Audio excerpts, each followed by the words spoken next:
What's up mga brody? May mga bago tayong subscriber. Nagtatanong sila ano-ano yung mga piyesang nakakabit dito sa ating 160. Papasilip ko lang sa inyo saglit yung mga nakabit ko na dito. Hindi pa naman sobrang dami. Actually ang konti pa lang nito. Pero makikita mo may pinagbago na rin naman yung itsura niya, yung tindigan niya, di ba? So unahin natin dito sa emblem. So nilagyan ko yan ng Vario.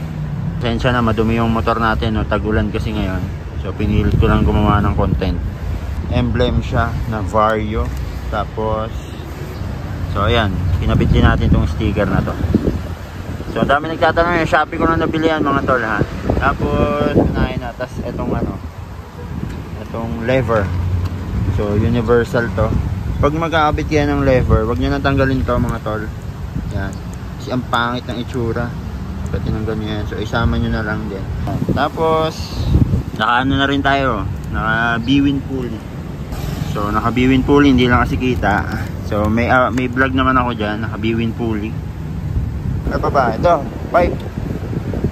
So ayan, ito naman Judd Racing pipe. Yan, oh. Ang gwapo, no? Bagay na bagay talaga sa Click 160 natin to, no? Yung dual tip. So hindi na kailangan ng remap niyan. Tingnan nyo naman yung elbow nya. So stock size lang yung elbow, ha. Hindi na kailangan ipa-remap. So hindi pa ako nagpapa-remap dito. Kung gusto nyo order ng Judd Racing, no, PM nyo lang ako sa Facebook page natin, Cheno, yung may 34,000 followers. So eto, tail tidy. Yan, tingnan nyo, naka tail tidy tayo. Yan, oh. So medyo madilim. Dito tayo sa kabila. Yan, yung tinding ng tail tidy natin. Yan. So, hindi naman siya ganong matalsik. Hindi naman nagre-reklamo si Mrs. Pagkaangkas ko siya. Huwag ka lang sobrang bilis pagka maulan. Kasi given naman na yun maulan, no? Huwag ka naman mabilis masyado.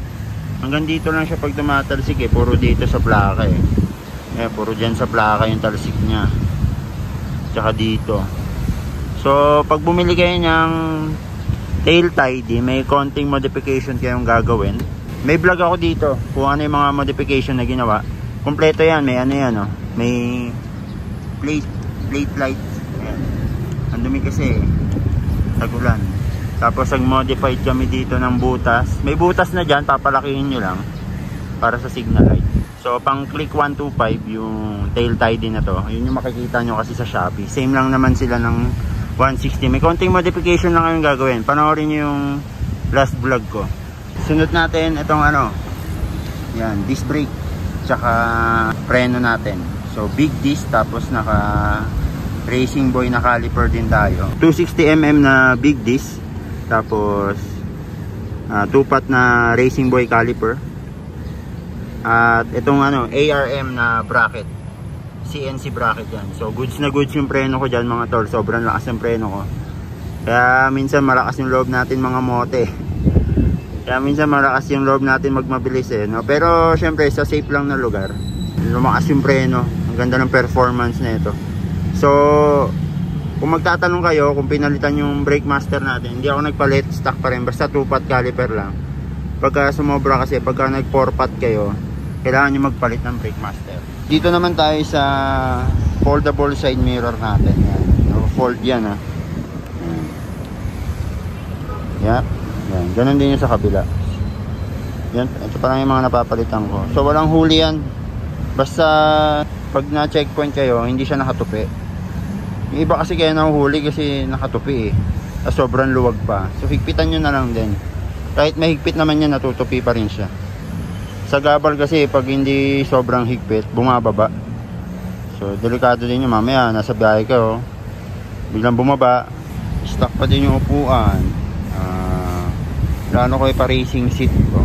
So ito, may nagtatanong din pala yung sticker natin sa gulong. Ayan, kala nila nagbago ako ng gulong, pero hindi nila alam, sticker lang yan. Shoe glue lang yan. Sa TikTok yan nabibili. Ayan, mukha siyang racing tire, no? So ayan, sa TikTok lang yan, search nyo lang sticker tire, tapos lalabas yung ganyan. Makikita nyo naman yung style na yan. So huwag nyo kakalimutan mag-like, share, and subscribe mga tol. At yun, pag may bago tayong pyesa, mag-upload ulit tayo.